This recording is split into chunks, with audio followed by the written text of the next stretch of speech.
Golkar dan PAN resmi mendukung Prabowo Subianto dalam Pilpres 2024 mendatang. Nah, bergabungnya kedua partai ini tentu menimbulkan spekulasi siapa pendamping Prabowo Subianto nanti. Apakah posisi cawapres ini masih dipegang oleh PKB atau sebaliknya malah berpaling? Saya Skolastika Silvia, inilah Liputan 6 Talks.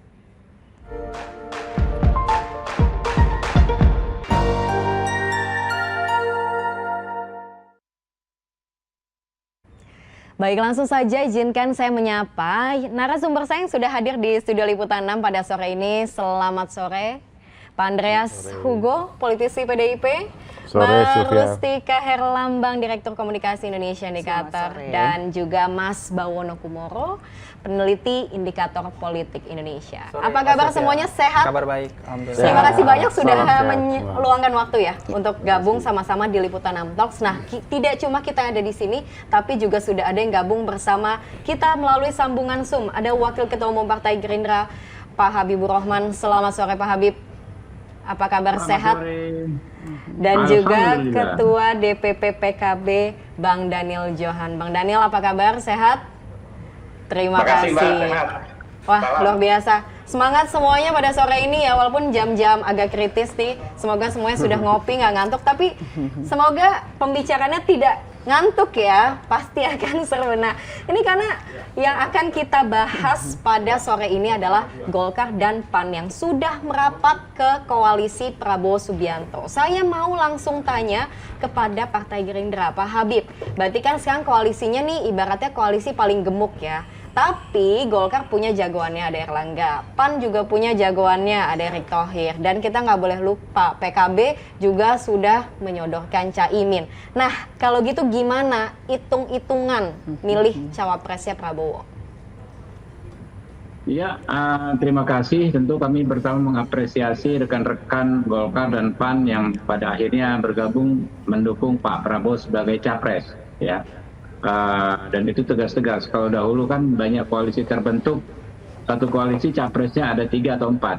Nah sekarang alhamdulillah semua secara jelas menyatakan capresnya sudah satu, yaitu Pak Prabowo. Tinggal cawapresnya.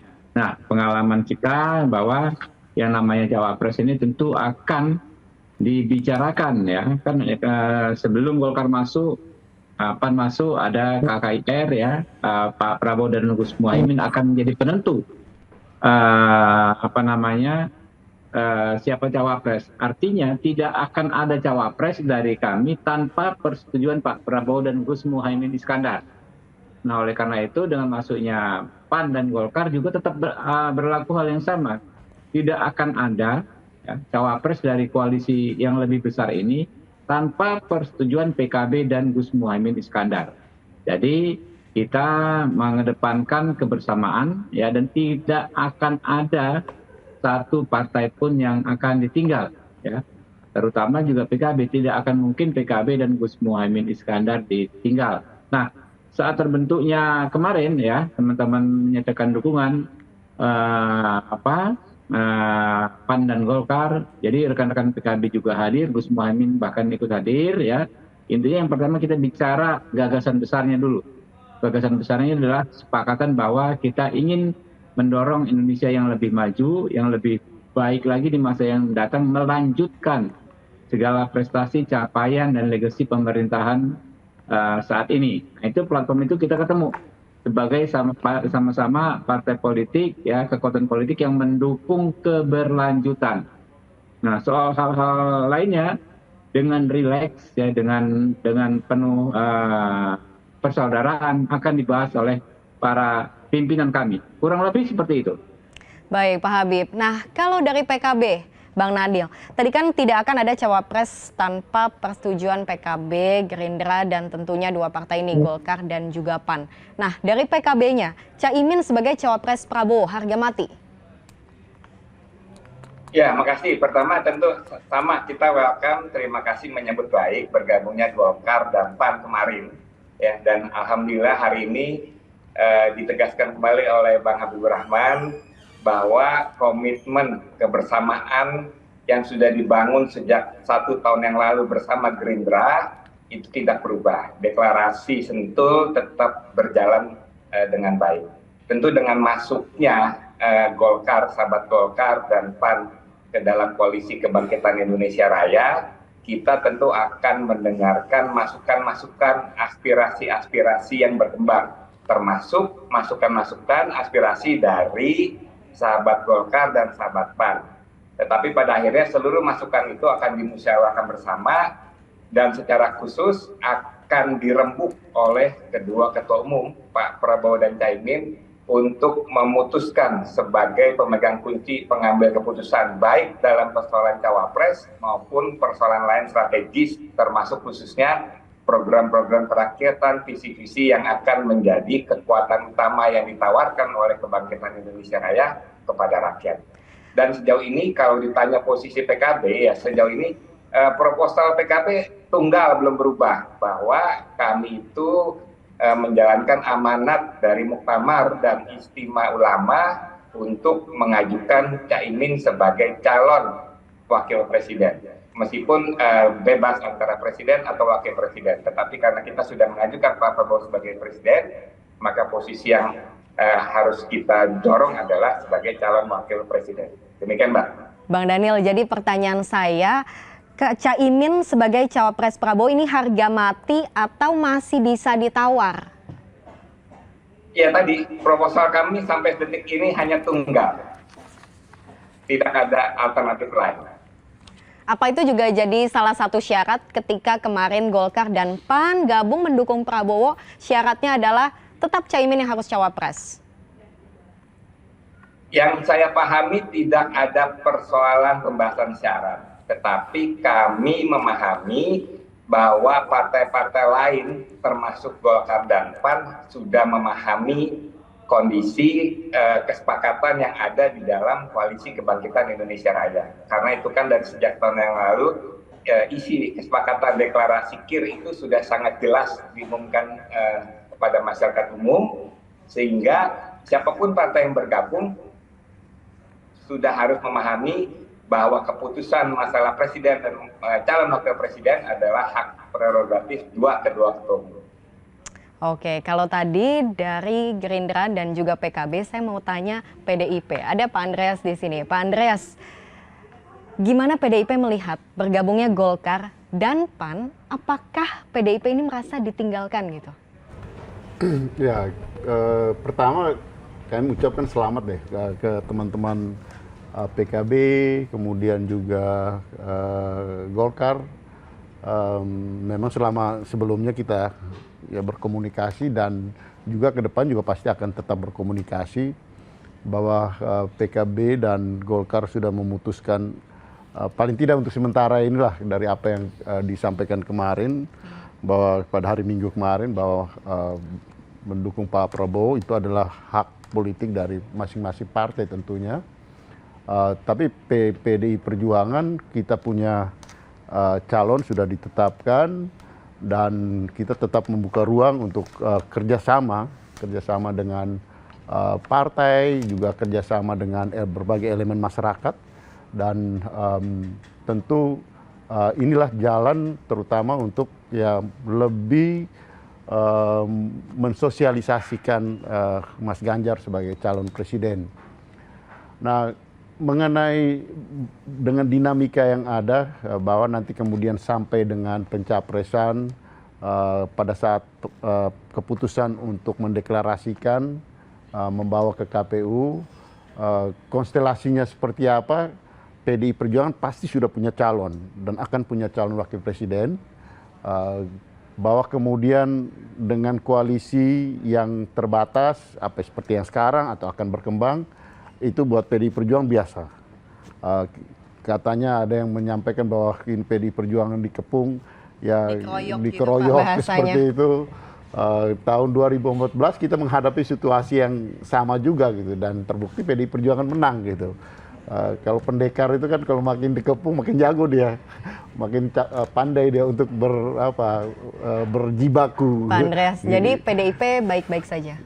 Tidak ada masalah, sama sekali tidak ada masalah, dan ya kita tetap berkomunikasi dengan berbagai elemen masyarakat, termasuk dengan teman-teman partai, teman-teman Golkar, karena kita tahu juga gitu bahwa keputusan-keputusan elit dalam hal ini ya, pemilihan baik itu pilkada atau pilpres, di mana fokus pemilihan itu pada orang, keputusan elit yang tidak nyambung dengan grassroots itu akan terjadi juga deviasi di dalam pengambilan keputusan ketika grassroots itu mengambil keputusan, karena kita tahu yang memilih itu rakyat gitu.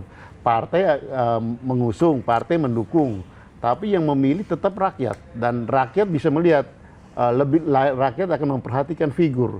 Jadi kita di sini juga akan fokus pada figur untuk pilpres ya. Kalau untuk pileg kan kita semua fokus untuk berkompetisi dengan partai-partai dan dengan sistem yang ada di Indonesia ini gitu. Tapi kalau untuk pilpres kan orang fokus pada figur, dan ya rakyat bebas mau melihat figur mana, dan kami fokus pada bagaimana mengkampanyekan Mas Ganjar dengan berbagai macam track record yang dimiliki oleh Mas Ganjar. Dan di sini saya kira jauh lebih efektif untuk suatu sistem yang demokrasi yang terbuka ini, memperhatikan siapa yang menjadi calon, siapa yang dipilih, bagaimana ngecek track record ke belakangnya, bagaimana melihat kinerjanya. Itu jauh lebih penting daripada kita bermain dengan dinamika-dinamika dan kemudian hanya ada apa yang di permukaan gitu.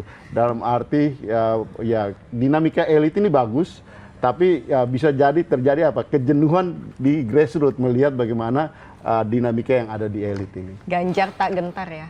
Ya sudah biasa gitu. Ganjar 2 kali jadi anggota DPR, 2 kali menjadi gubernur dengan berbagai pengalaman yang dimiliki, masih muda, punya keluarga yang harmonis ya, dan itu penting untuk menunjukkan kepada publik siapa Ganjar yang sebenarnya, dan Ganjar ini siap menjadi calon presiden, siap memenangkan kontestasi pilpres. Nah, Mas Bawono, apakah melihat hal yang sama? PDIP baik-baik saja, dinamika politik saat ini, PAN, Golkar, saya nggak tahu apakah ini sebelumnya sudah diprediksi ya oleh para pengamat politik bahwa mereka ini akan bergabung ke Prabowo? Iya, memang sebenarnya bukan kejutan ya kalau saya bilang ya, kalau Partai Golkar dan PAN kemudian memutuskan mendukung Pak Prabowo ya. Kalau kita lihat beberapa bulan sebelumnya ada kejadian menarik gitu ya, ketika di awal bulan Ramadan Pak Jokowi bersama pimpinan partai-partai koalisi ketika itu melakukan silaturahmi politik, katakanlah gitu ya, di kantor DPP PAN. Ketika itu sempat terlontar oleh Pak Jokowi adanya koalisi besar. Dan kalau kita lihat dari 7 partai politik pendukung Pak Jokowi di parlemen, itu 5 ketua umumnya hadir ketika itu. Dan dari 5 ketua umum yang hadir ketika itu, 4 ketua umum sekarang berada di koalisi Pak Prabowo. Gitu ya, artinya 4 partai berada di koalisi Pak Prabowo. Jadi sebenarnya bukan hal yang mengejutkan kalau beberapa hari lalu Partai Golkar dan PAN itu memutuskan untuk mendukung Prabowo Subianto. Karena sudah ada tanda-tandanya gitu ya, sejak beberapa bulan lalu. Kemudian kedua, benar apa yang disampaikan Pak Andreas Hugo tadi, bahwa ini bukan hal yang baru bagi PDIP, dikeroyok katakanlah demikian, dikepung ataupun apapun dengan koalisi yang besar.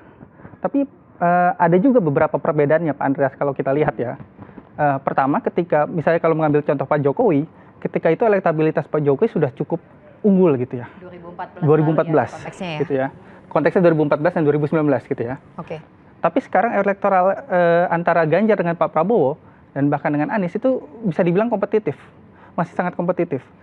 Jadi kalau ada tambahan partai apapun melabuhkan dukungan kepada salah satu calon, tentu itu akan mendatangkan efek psikologis. Menambah rasa percaya diri, menambah kemantapan melangkah dan sebagainya. Ketiga, kemudian ada satu partai yang ketika itu berada dalam 2 pemilu terakhir berada berkoalisi dengan PDIP, saat ini sudah tidak ada lagi untuk konteks 2024, itu PKB.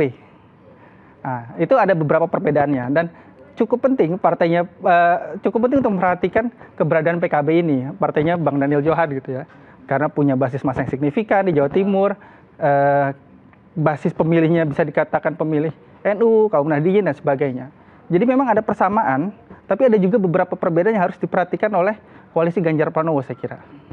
Gitu Mbak Sylvie. Nah kemudian kan kita ingat ketika Prabowo mengumumkan deklarasi PAN Golkar kemarin itu sempat tanda kutip pamer juga ya, kalau didukung oleh tim pemerintahan yang dipimpin oleh Presiden Jokowi. Gimana melihatnya? Ada intervensi Jokowi? di balik rapatnya Golkar dan PAN ini? Iya, tadi seperti sudah saya sampaikan ketika ada pertemuan di awal Ramadan itu, memang apapun bahasa yang kita gunakan ya, apa pengaruh politik atau intervensi atau sebagainya, apa katakanlah bahasa yang suka digunakan juga dalam beberapa pemberitaan cawe-cawe Pak Jokowi dan sebagainya, memang itu tidak bisa kita lihat secara kasat mata, tapi itu bisa dirasakan gitu ya. Artinya apalagi kalau misalnya ada dalam deklarasi kemarin beberapa kali misalnya Pak Prabowo mengatakan timnya Pak Jokowi gitu ya. Betul. Jadi memang mungkin saja aspek pengaruh Pak Jokowi ini jadi salah satu perekat koalisi ini di samping juga variabel kepentingan yang sama gitu ya, yang menjadi perekat bagi koalisi ini. Nah, tantangannya tadi seperti yang kita bahas dalam sore hari ini adalah penentuan cawapres nanti gitu. Kalau dari medsosnya gimana Mbak Tika? Ya sebenarnya menguatkan apa yang disampaikan oleh Mas Bawono gitu loh, bahwa media itu juga memframing gitu terkait sama agenda apakah ini ada campur tangan Pak Jokowi gitu. Dan itu terlihat dalam 1 minggu terakhir isu terkait dengan Pak Jokowi dan cawe-cawe dalam tanda petik itu masuk di isu terbesar ketiga gitu ya. Setelah deklarasi Golkar dan PAN, kemudian ada tekanan untuk kubu Ganjar, dan yang ketiga adalah campur tangan Jokowi gitu. Tapi perlu ditegaskan pula kemarin Pak Lurah sudah menegaskan bahwa dia belum memutuskan gitu kan. Dia tetap presiden. Oh dia masih ya. Jadi Pak Lurah tanda kutip ya. Betul sekali. Tapi situasi itu memang yang terjadi gitu. Kalau kita melihat strategi komunikasi itu ada satu upaya untuk melakukan yang namanya agenda building gitu. Jadi pembentukan agenda oleh kelompok-kelompok tertentu untuk memframing gitu ya kedekatan presiden dengan siapapun gitu. Kenapa hal ini menjadi penting gitu? Karena Presiden Jokowi memiliki satu tingkat kepuasan yang cukup tinggi gitu, sehingga mereka menganggap bahwa Presiden Jokowi adalah salah satu key faktor untuk mengangkat siapa kira-kira calon atau kandidat yang paling baik gitu. Nah, ini ada tetapi nih Mbak. Jadi ternyata situasi ini tuh dalam tanda petik gitu ya, yang dibuat ramai itu adalah kubu dari kelompoknya Gerindra sama PD Perjuangan. Kita melupakan bahwa di situ ada Anies Baswedan gitu. Jadi Betul. bisa dikatakan bahwa dinamika yang terjadi itu sesuai dengan apa yang terjadi atau persepsi publik itu. Bahwa sekarang mungkin Prabowo sedang melayang gitu ya, kemudian Ganjar sedang sedikit menurun gitu, sementara Anies Baswedan sedikit melenggang karena nggak ada yang gangguin dia gitu. Nah, itu adalah dinamika politik yang terjadi dalam 1 minggu terakhir gitu, Mbak Sylvia gitu. Tapi Pak Andreas, yang juga muncul setelah deklarasi Golkar dan juga PAN ini adalah PDIP belakangan, entah ini persepsi publik atau seperti apa ya, mulai menyerang kebijakan Pak Presiden Jokowi. Di antaranya food estate, kemudian kita ingat juga soal Gibran yang tidak diundang kemarin ke pertemuan kepala daerah Jawa Tengah. Ini ada kaitannya nggak? Sebenarnya kalau food estate itu lebih pada apa yang dilakukan, karena itu adalah kebijakan yang diserahkan atau ditugaskan kepada Kementerian Pertanian dan juga Kementerian Pertahanan yang terjadi yang disampaikan oleh Mas Hasto itu di Kalimantan gitu. Cek aja nanti siapa yang harus bertanggung jawab terhadap kebijakan food estate itu gitu. Tapi gini Mbak Sylvia, saya mau sampaikan bahwa apa yang menjadi diributkan soal klaim-klaim soal kemarin Pak Jokowi, Pak Presiden sudah menyampaikan secara jelas saya bukan lurah, saya presiden. Tetapi yang lebih substansi dari apa yang disampaikan kemarin adalah kita melihat bahwa beliau tidak mau dibawa-bawa dalam proses pilpres ini gitu. Kenapa? Karena itu juga tidak bagus untuk suatu pemilihan yang demokratis. Kita ini negara yang demokratis, kita mengedepankan suatu sistem pemilihan langsung dengan melihat orang siapa yang akan dipilih gitu. Yang terjadi adalah seolah-olah kita ya menebeng pada presiden. Kita semua tahu presiden ini dengan tingkat penerimaan yang masih tinggi, ya kemudian orang tidak berbicara tentang siapa dirinya atau orang tidak buka untuk mengetahui siapa sebenarnya akan dicalonkan, tetapi yang terjadi justru nebeng pada presiden yang popularitasnya tinggi ini gitu. Ya. Ini menjadi tidak sehat di dalam suatu sistem demokrasi yang terbuka dan tidak mendidik untuk rakyat gitu. Tidak mendidik untuk rakyat. Sehingga saya kira apa yang disampaikan oleh presiden kemarin adalah ungkapan jangan terlalu bawa-bawa saya deh. Kalau kamu mau melanjutkan apa yang disampaikan, apa yang saya lakukan, silakan. Tapi tunjukkanlah siapa dirimu, apa yang sudah kamu lakukan. Dan bagaimana track record, karena di situ akan membuka bagaimana rakyat itu melihat orang itu dan siapa dia sekarang, bagaimana dia di belakang, dan bagaimana dia ke depan, apa yang akan dilakukan ke depan. Nah itu yang suatu sistem pemilihan langsung yang fair untuk melihat, karena rakyat perlu tahu siapa yang akan memimpin dia 5 tahun ke depan. Coba saya pengen tanya Pak Habib. Pak Habib masih bergabung sama kami ya Pak di sambungan sub. Pak Habib, apa sih yang ingin dikomunikasikan oleh Pak Prabowo Subianto? Kemarin kan sempat menyebut kita ini bagian dari tim Jokowi loh. Saat deklarasi kemarin Pak Habib. Pemerintahan saat ini ya, bahwa memang kita bagian dari timnya Pak Jokowi, ada di kabinet, dan terus dalam konteks gagasan ke depan, kita memang berkomitmen, itu lebih kepada komitmen ya. Komitmen kami untuk melanjutkan semua kebijakan prestasi capaian yang ada di pemerintahan saat ini. Karena apa? Harus dipahami, ini momentum satu-satunya bagi bangsa kita untuk lompat ke depan.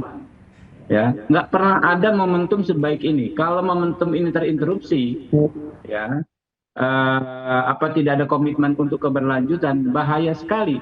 Kerja keras kita, ya, puluhan tahun dan mungkin ke depan nggak akan ada momentum seperti ini. Indonesia misalnya menjadi negara dengan ekonomi keempat terkuat di dunia. Nah itu yang disampaikan oleh Pak Prabowo. Tetapi, nah ini ya kita perlu garis bawahi. Saya kebetulan hadir di 2 acara tersebut, baik di MPR kemarin, saya hanya mungkin sekitar 7 meter di depannya Pak Jokowi. Dan saya hadir sejak awal, saya anggota MPR pertama yang hadir. Saya tahu betul semua kejadian tersebut. Saya juga hadir di acara deklarasi yang di museum, ya kan? Ya. Sejak saat deklarasi bukan deklarasi namanya, pernyataan dukungan ya, di museum, secara tegas dan jelas, semua pihak yang hadir di situ menyampaikan tidak ada restu-restuan, tidak ada komando-komandoan, tidak ada instruksi-instruksi dari Pak Presiden Jokowi. Itu berkali-kali, bahkan wartawan nanyanya mungkin 70% pertanyaan ke arah itu. Menjurus semua ya. Dan itulah yang kembali ditegaskan oleh Pak Jokowi, ya, di MPR itu, gitu kan. Tidak ada yang namanya lurah mengarahkan dan lain sebagainya. Sehingga betul kami satu pemahaman dengan Pak Jokowi bahwa partai-partai memiliki independensi, ya, memiliki garis ketegasan bahwa hak demokrasi kami ya, menentukan calon presiden adalah sesuatu yang mutlak. Nah, itu yang pesan yang berkali-kali kami sampaikan. Saya nggak ngerti kalau ada orang yang nggak paham, mungkin IQ-nya agak-agak rendah gitu kan ya. Atau jangan-jangan persepsinya yang berbeda nih Pak Habib. Gimana kalau dari pengamat? Gitu kan, ya. Nah jadi 2 hal yang berbeda, strictly different. Satu ingin melanjutkan, yang kedua bahwa partai-partai tersebut tidak independen dan mengundang intervensi dari kekuasaan. Itu 2 hal yang sangat berbeda. Kami menganggap kedua hal tersebut sama-sama prinsip. Oke. Keberlanjutan adalah prinsip, independensi adalah prinsip. Itu yang kita bisa lihat, ya kan. Kemudian tadi saya sedikit menanggapi sahabat saya ya, Pak Andreas ya, soal kepung mengepung dan lain sebagainya. Ya tidak adalah seperti itu. Yang ada adalah wacana gagasan persatuan nasional. Ya, kita ingin ya bagaimana membangun bangsa ini ke depan. Nggak ada yang sok jagoan sendiri. Nggak ada yang jumawa sendiri, nggak ada yang sok besar sendiri, gitu kan? Tapi bagaimana kita bisa sama-sama bergabung dengan teman-teman, ya kan? Dan memperjuangkan gagasan-gagasan yang besar itu tadi. Kalau toh misalnya ada teman-teman yang menganggap Pak Prabowo sebagai simbol pemersatu saat ini, menurut saya fine-fine aja. Tetapi di luar itu, kalau toh memang kita berbeda pilihan, ini disampaikan Pak Prabowo persis sehari setelah deklarasi tersebut ya. Beliau menerima relawan Kalau toh ada yang perbedaan pilihan, ada ke Pak Ganjar, ada ke Pak Anies sekalipun disampaikan oleh Pak Prabowo, jangan justru memecah belah kita, ya kan? Saya khawatirnya jangan sampai ada orang yang pengen terus berpecah belah gitu loh, ya. Perbedaan pilihan dalam pemilu hal yang biasa, tapi jangan membuat kita terpecah belah. Karena Pak Prabowo sampaikan ya, mereka juga putra-putra terbaik bangsa, baik Pak Ganjar maupun Pak Anies Baswedan. Mereka bahkan disebut Pak Prabowo sahabat-sahabat saya, gitu loh. Kalau cinta saya, jangan melakukan sesuatu yang negatif, menyerang, ya, menyerang sosok pribadi tokoh-tokoh tersebut. Itu disampaikan Pak Prabowo berulang kali. Ya, kalau itu kita semua setuju tentu ya. Tidak saling menyerang, tidak saling menjatuhkan. Ya, Pak. Pemilihan umum itu adalah pertama kita memilih jangan sampai orang yang tidak baik, ya kalau saya tidak mau katakan orang jahat itu, tapi orang yang tidak baik itu terpilih. Yang kedua adalah kalau banyak orang baik yang ada di situ, siapa yang paling baik? Siapa yang paling baik? Dan disinilah itu yang saya katakan tadi, bagaimana memberi kesempatan pada rakyat melihat orang yang terbaik di situ. Tentu di situ melihat terbaik itu adalah melihat orangnya, melihat apa yang dikerjakannya gitu, apa yang dikerjakan sebelumnya dan apa yang direncanakan ke depan. Itulah bagaimana kita memilih orang gitu. Dan itu adalah pendidikan politik yang baik untuk masyarakat itu. Kalau kita hanya ya menempel pada orang lain, nah itu saya kira justru menyimpangkan suatu tujuan daripada pemilihan yang ya demokratis tadi dengan memilih orang tadi gitu. Saya kira di sini yang saya kira kita harus meluruskan sehingga pemilihan ini ke depan ini melihat pada memberi kesempatan pada rakyat memilih yang terbaik dari yang ada tadi, yang seperti yang dikatakan kawan saya Bung Habib tadi gitu, bahwa kalau kesemuanya baik kita cari yang terbaik, yang mana yang terbaik, dan yang terbaik itu adalah melihat pada orangnya gitu, siapa dia, apa yang dia lakukan masa lalu dan ke depan gitu. Jangan kita kemudian ya mengubur masa lalu dengan menempel pada apa yang terjadi pada sekarang. Mengubur masa lalu, siapa itu? Ya artinya jangan sampai itu terjadi, saya katakan jangan sampai itu terjadi. Karena itu pernah terjadi juga di Filipina kan dengan bom-bom gitu kan. Mas Bawono mau menanggapi kan sebelumnya Presiden Jokowi sangat terlihat cawe-cawe. Maaf? Halo, boleh dong? Sedikit. Silakan. Halo? Pak Habib ya? Iya, sedikit boleh? Boleh Pak Habib.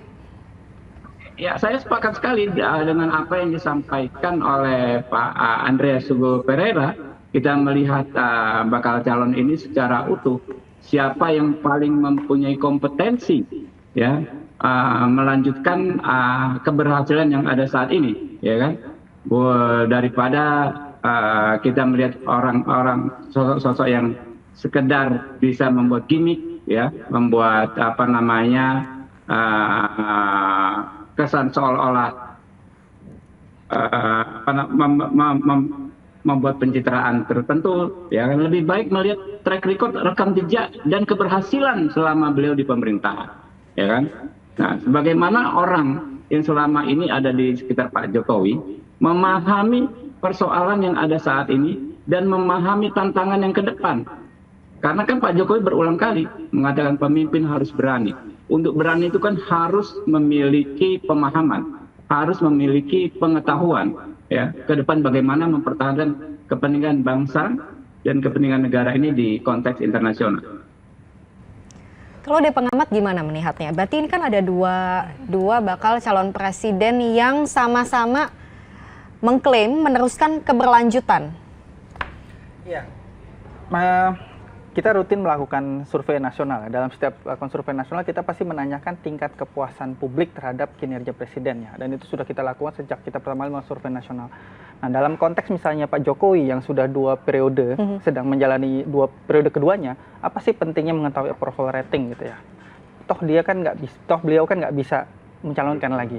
Nah, disitulah letak analisis menariknya bahwa kalau approval rating dari presiden petahana itu tinggi, tentu dia akan menjadi rebutan pengaruh politik dari para bakal capres yang akan berkontestasi di 2024. Dalam hal ini kita menemukan dalam sosok Pak Jokowi.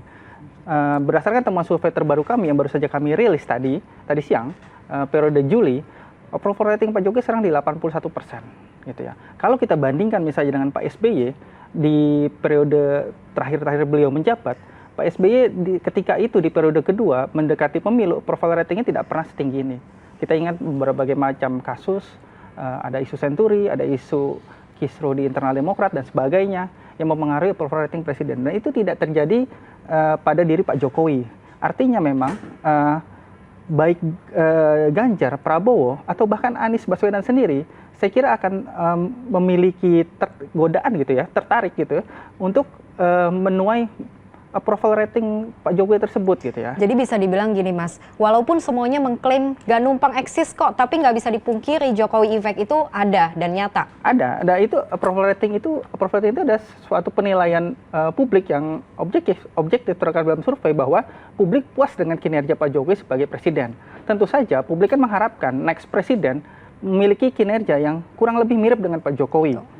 Yang memiliki komitmen dalam pembangunan dan sebagainya. Dan juga jangan lupa dari sisi Pak Jokowi juga sebenarnya ada kepentingan beliau untuk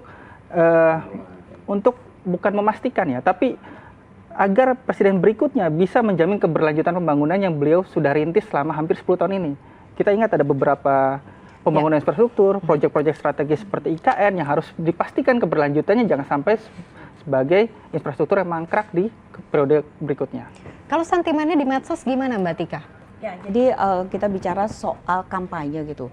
Kampanye itu adalah bicara terkait dengan perang wacana gitu. Orang yang bisa menguasai wacana adalah orang yang berpotensi untuk menang gitu. Nah, situasi itu sebenarnya yang sedang dimanfaatkan oleh para kandidat ini gitu. Faktor Pak Jokowi memang sangat penting gitu, karena seperti sendiri Pak Jokowi sampaikan gitu. Bahkan ketika saya jalan-jalan di sebuah jalan kecil pun gitu, ada foto saya dengan salah satu kandidat presiden gitu. Betul. Artinya bahwa bagaimana peran Pak Jokowi ini ternyata buat masyarakat itu masih sangat tinggi gitu. Dan para kandidat tersebut memainkan gitu karakter atau wacana seperti apa yang diharapkan gitu. Jadi mereka membuat yang namanya agenda building supaya nanti bisa dibaca media dan media membuat yang namanya framing gitu. Itu sebenarnya yang dikhawatirkan oleh Mas Andreas gitu. Bagaimana nanti kalau kita mendapatkan satu pemimpin, misalnya dia punya masa lalu yang jelek seperti Bongbong, dia tadi Mas sempat sebut seperti itu gitu.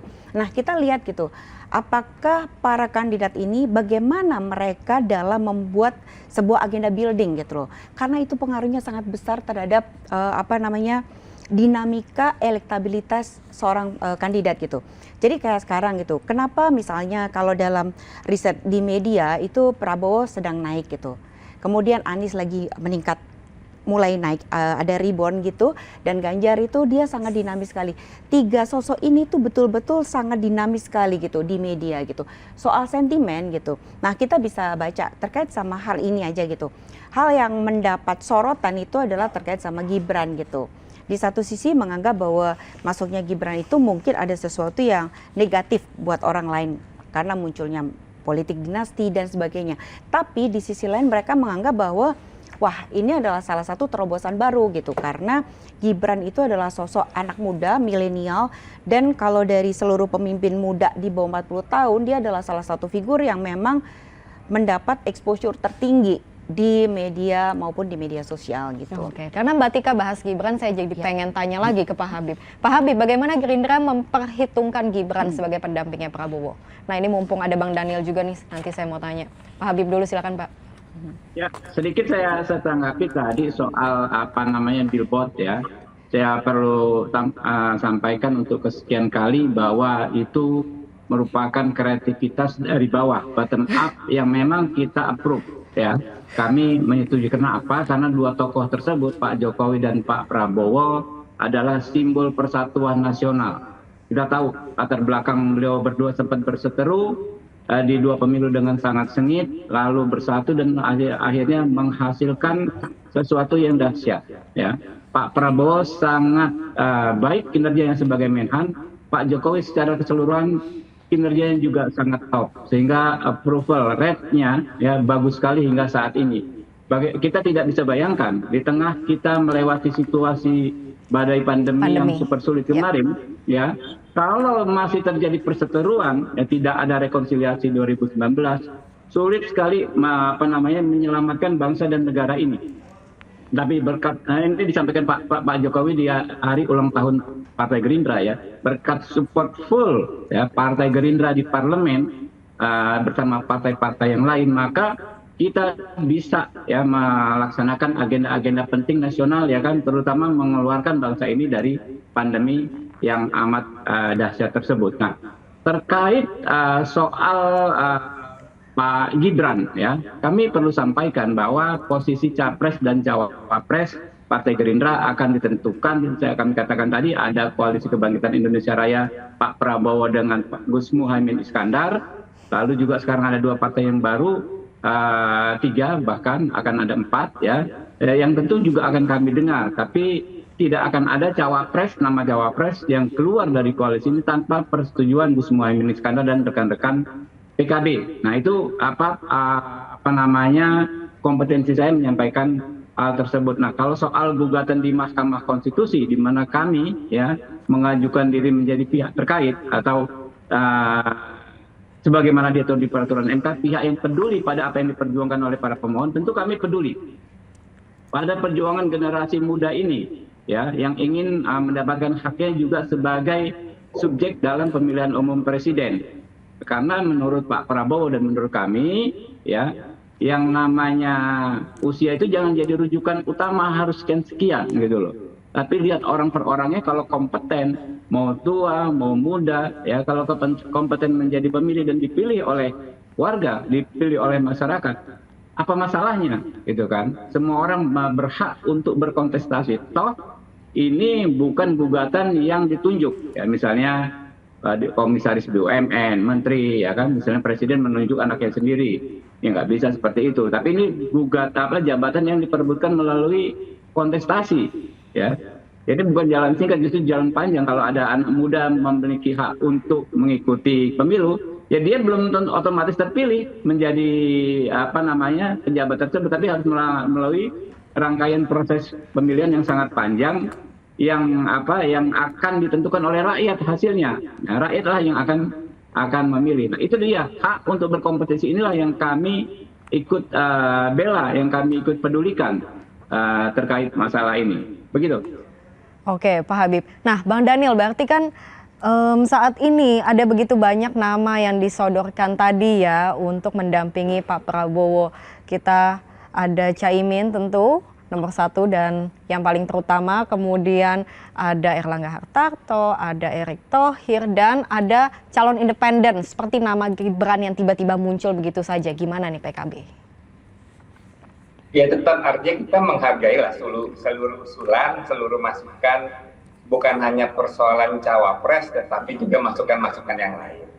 Tapi pada akhirnya kan khusus untuk capres dan cawapres itu akan diputuskan oleh kedua ketua umum. Kita serahkan saja bagaimana nanti prosesnya, bagaimana dinamikanya, dan bagaimana finalnya nanti kita tunggu.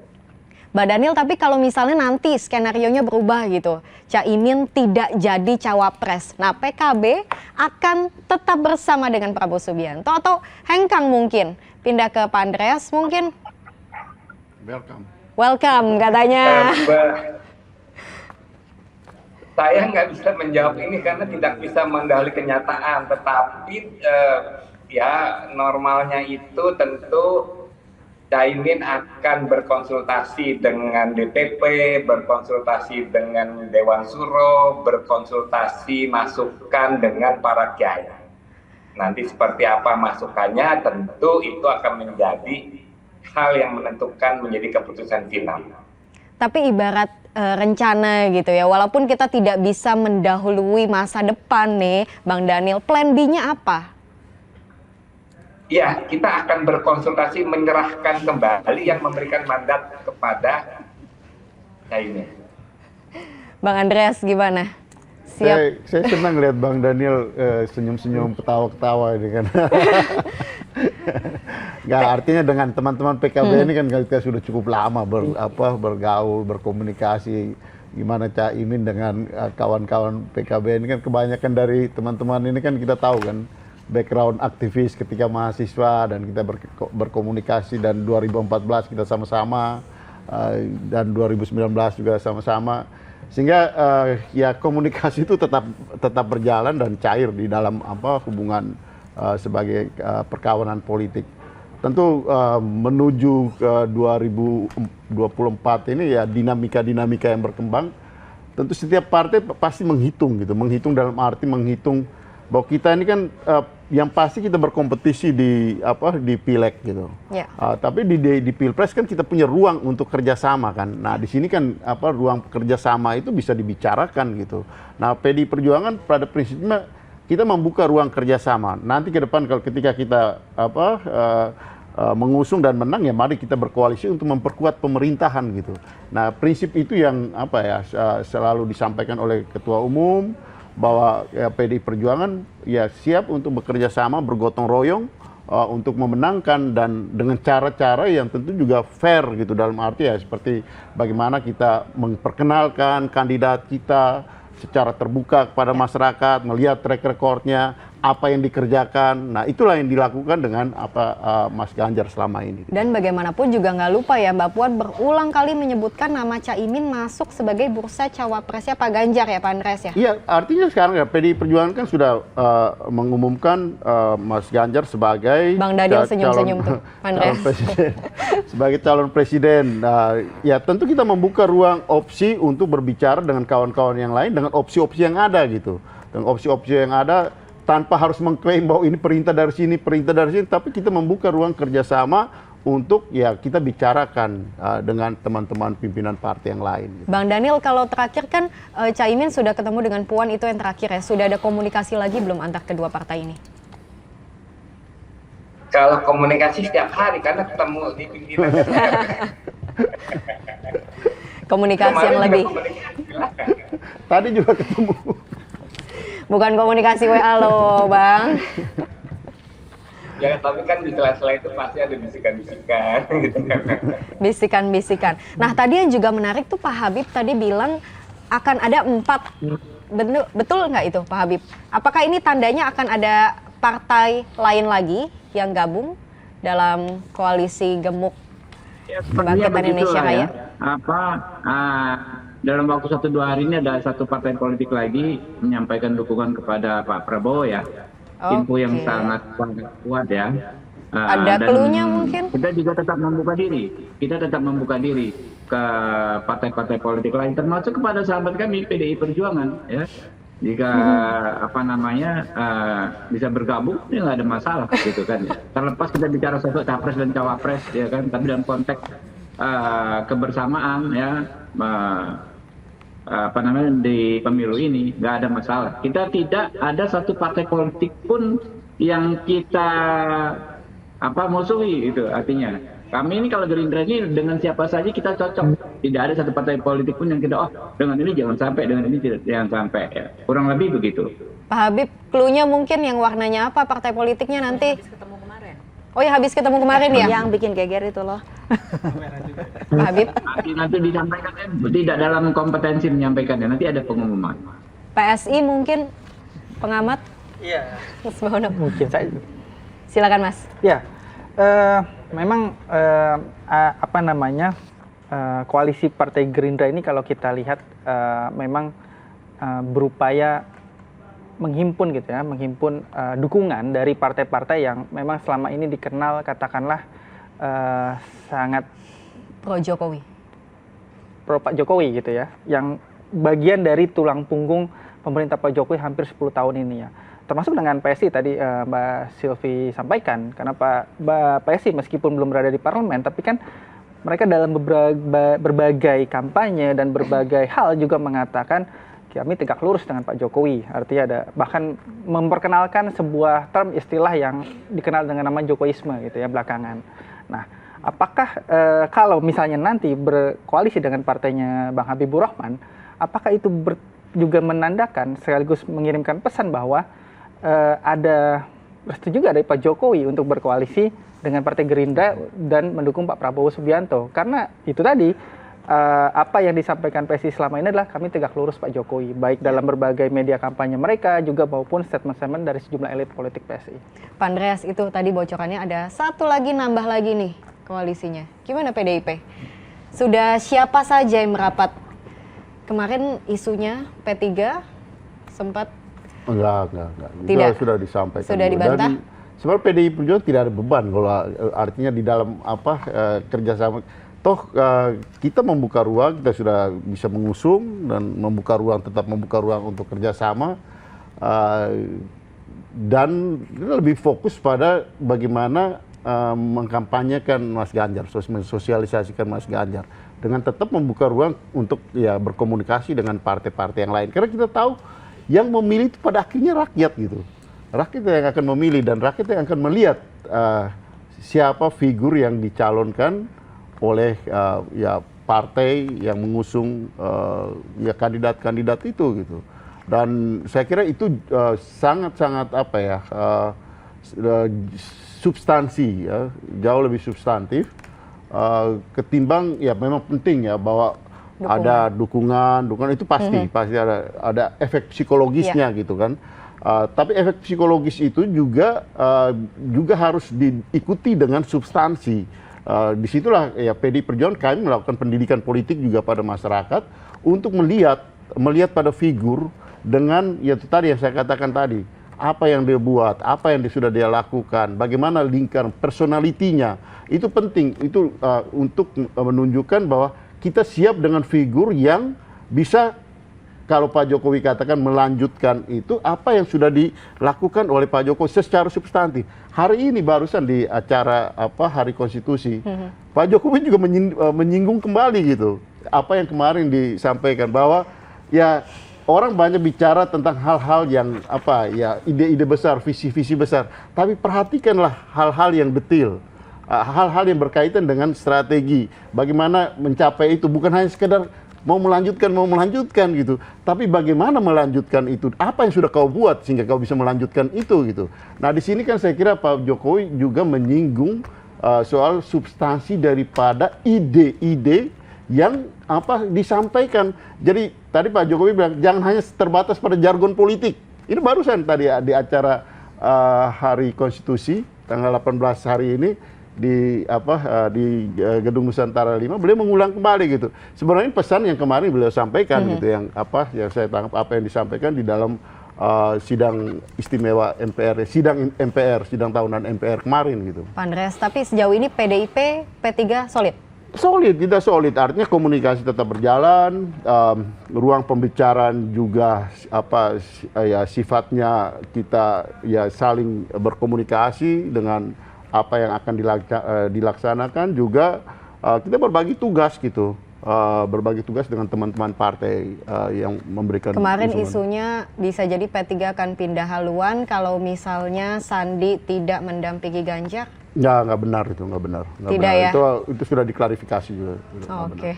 Pengamat mungkin bisa melihat Mbak Tika juga, Presiden Jokowi kemarin kita melihat seolah-olah sangat cawe-cawe, tapi belakangan ini seolah mulai menarik garis nih. Pisahkan saya presiden, saya tidak akan ngurusin koalisi-koalisi ini dan siapa capres-capresnya. Apa kesan yang ingin disampaikan? Ya, sebenarnya tadi saya mau nambahkan sedikit Mbak, terkait sama Gibran. Jangan lupa Mbak Puan pun sudah mulai mempertimbangkan apabila kemarin itu statementnya ya. Betul gitu, apabila memang Gibran itu banyak disukai dan kemudian di MK-nya lulus, ya mungkin kami akan mempertimbangkan Gibran gitu. Artinya sebenarnya kader PDI Perjuangan. Nah, ini juga satu hal yang menarik tuh. Jadi yang ternyata yang buat rebutan sekarang itu adalah seorang kader PDI Perjuangan gitu. Artinya sebenarnya PDI Perjuangan tuh kalau dalam istilah Jawa tuh setel kendo aja gitu.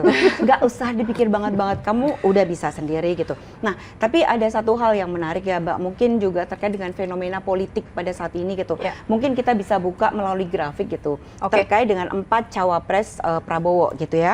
Nah, di sini kita bisa melihat bahwa ternyata ada 5 nama yang muncul sebagai salah satu cawapres Prabowo.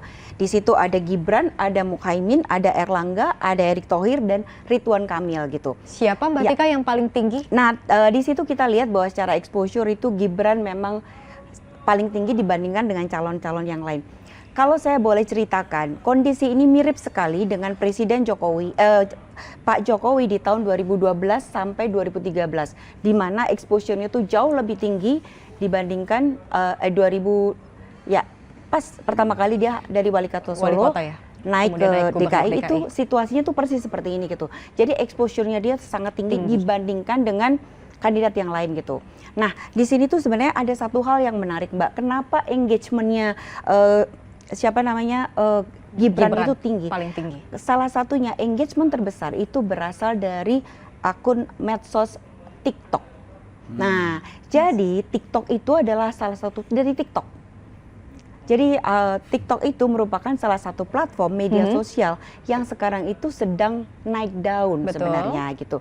Dan di Indonesia itu adalah orang dengan pengguna TikTok terbesar di dunia kedua setelah Amerika gitu.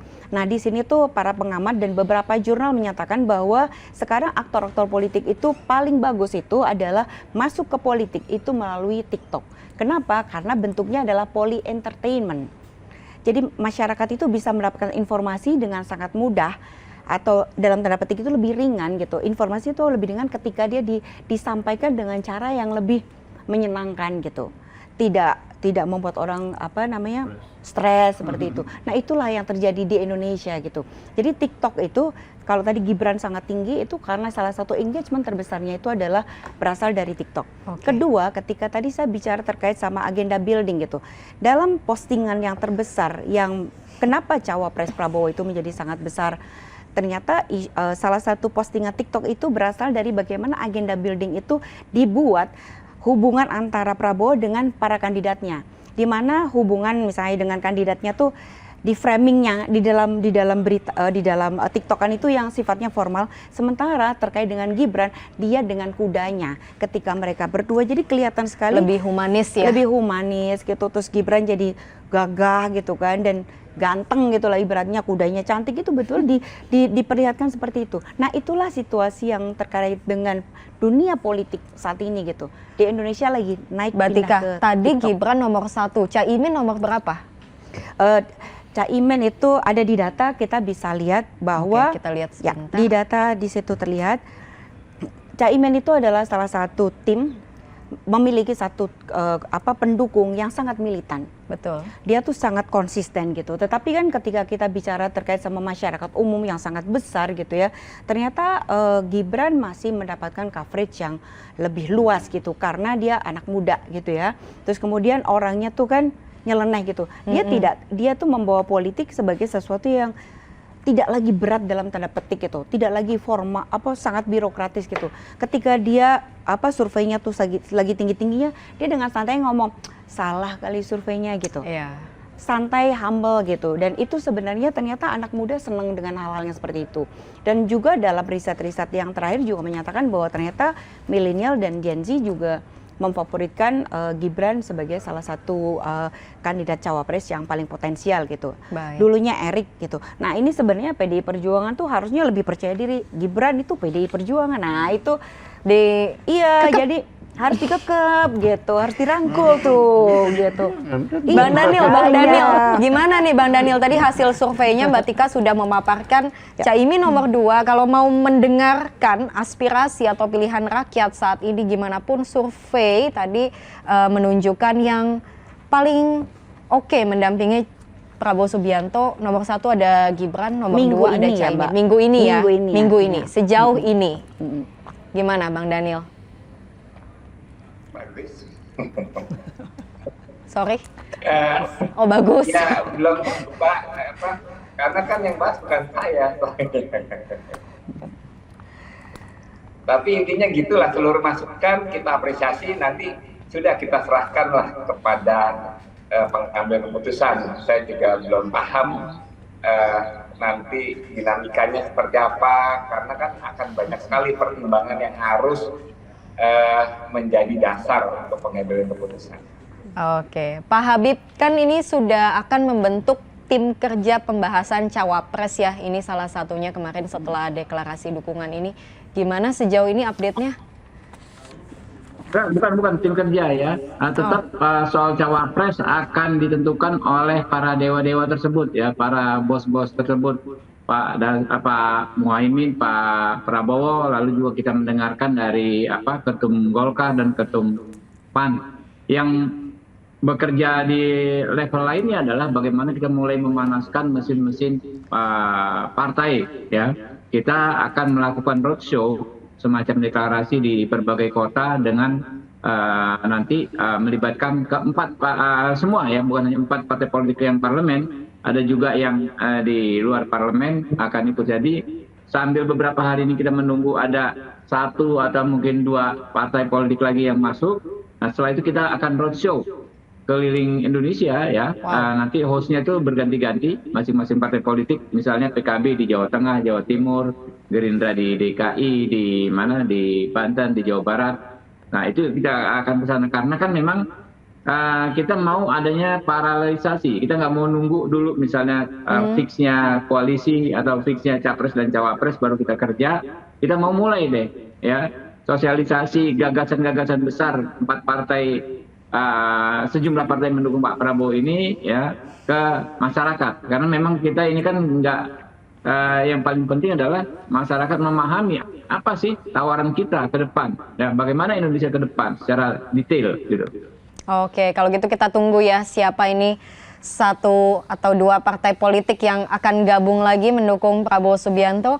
Kalau Pak Andreas mungkin dari PDIP apa rencananya ke depan dalam rencana pemenangan Ganjar? Ya, kita tetap berkomunikasi dengan teman-teman dari partai yang lain, dengan berbagai macam elemen masyarakat, sambil melihat momentum yang tepat untuk calon wakil presiden tentunya. Pak Ganjar juga tetap lari pagi, tetap bukan cuma jalan loh. Kalau Pak Ganjar kan bukan cuma jalan tapi berlari gitu. Dan itu menunjukkan siap untuk mempercepat, mengakselerasi pembangunan. Jadi ya itulah itu yang dilakukan oleh PD Perjuangan di sini, tentu ya mendukung, mensosialisasikan dan mendukung Pak Ganjar bersama dengan teman-teman dari partai-partai yang lain yang sudah memberikan dukungan untuk Pak Ganjar. Oke, baik. Sebagai closing statement? Ya, pertama soal cawapres, ya, karena sebagai pembahasan sore hari ini gitu, ya. Sebenarnya kalau dilihat data survei kami gitu, satu survei indikator yang kami baru rilis bulan Juli ini gitu, ya. Pengaruh cawapres itu sebenarnya terhadap tingkat keterpilihan seorang capres atau pasangan calon itu tidak terlalu tidak terlalu signifikan gitu, ya. Kalau kita lihat data survei misalnya, kalau elektabilitas di survei indikator terbaru itu kan elektabilitas Pak Ganjar itu sekitar 35% gitu, ya. Pak Prabowo di sekitar 33%, Pak Anies di sekitar 21% gitu, ya. Ketika kita sandingkan misalnya bikin simulasi katakanlah Pak Anies dengan Mas AHY, Pak Ganjar dengan Mas Sandi, kemudian Pak Prabowo dengan Pak Erick Thohir atau Mas Gibran, itu angkanya tidak terlalu fluktuatif jauh gitu, ya. Artinya cenderung stabil, cenderung stabil. Artinya tidak sampai menurunkan terlalu jauh atau menaikkan terlalu tinggi gitu, ya. Artinya apa? Memang publik saat ini lebih melihat kepada sosok capresnya gitu, ya. Mau melihat pada sosok capresnya gitu, ya. Sosok capresnya ini masih menjadi perhatian publik gitu, ya. Karena memang kalau dilihat data survei hampir 2 tahun terakhir, 3 besar posisi capres itu tidak berubah gitu, ya. Artinya masih ada nama Ganjar Pranowo, Prabowo Subianto, dan Anies Baswedan, dan rasa-rasanya sangat sulit nanti semakin mendekati pemilu ada nama lain yang kemudian muncul menyaingi 3 nama itu. Artinya memang persepsi publik saat ini masih sementara mengerucut pada siapa capres gitu, ya, sosok capresnya, belum sampai pada bayangan siapa cawapres yang akan mendampingi mereka gitu. Nah, oleh karena itu menurut saya berkeyakinan bahwa koalisi Pak Prabowo maupun koalisi lain tentu nanti akan ketemu pada titik konsensus yang sama. Siapa yang akan mereka sepakati sebagai cawapres Pak Prabowo, siapa mereka sepakati sebagai cawapres Pak Ganjar, juga di koalisi Pak Anies. Siapa yang mereka sepakati sebagai koalisi cawapres dari Pak Anies. Seiring mendekatnya, ini kan tinggal 2 bulan lagi Pak Andreas ya, Mbak Rustika ya, menjelang pendaftaran pasangan calon. Semakin mendekat masa pendaftaran calon, tentu konsensus itu akan ketemu ujungnya di mana. Gitu. Baik, Mbak Tika mungkin menambahkan apa sih yang ingin dikonsumsi publik saat ini? Betul sekali. Jadi saya percaya itu terkait sama politik detik akhir di Indonesia. Jadi selalu cawapres itu hadir di detik terakhir gitu. Dan yang kedua adalah terkait sama kira-kira seberapa menarik si cawapres, karena kan situasi capresnya udah ketahuan gitu. Kita harus ada teaser hal yang menarik, plus daripada cawapres itu apa? Bursa cawapres adalah salah satu wacana yang mungkin disampaikan kepada masyarakat, sekaligus sebenarnya adalah cek ombak. Kira-kira siapa sih yang paling menarik untuk masyarakat saat ini gitu. Oke, terima kasih banyak kehadirannya di Studio Liputan 6 Talks pada sore ini. Sudah hadir bersama saya politisi PDIP, Pak Andreas Hugo, kemudian Direktur Komunikasi Indonesia Indikator Mbak Rustika Herlambang, peneliti Indikator Politik Indonesia, Mas Bawono, dan juga tadi yang sudah bergabung bersama saya melalui sambungan Zoom, Ketua DPP PKB Bang Daniel Johan. Terima kasih Bang Daniel, dan juga Wakil Ketua Umum Partai Gerindra Habibur Rahman. Terima kasih banyak sudah gabung di Liputan 6 Talks. Nanti kita akan diskusi lagi. Sehat-sehat semuanya. Nah itu dia tadi Liputan 6 Talks. Tadi kita membahas soal melajunya Golkar dan PAN bersama dengan Prabowo Subianto. Tentu menjadi satu kejutan yang kita lihat dalam dinamika Pilpres 2024 saat ini. Tapi kalau bicara soal peluang menang dan tentunya bagaimana potensi koalisi-koalisi ini ke depannya, tentu masih terlalu dini saat ini. Karena bisa jadi setelah ini masih ada banyak kejutan-kejutan besar yang menanti. Apa itu kita nantikan, tapi pastikan update-nya hanya di SCTV, media pemilu paling independen. Saya Skolastika Silvia, salam SCTV.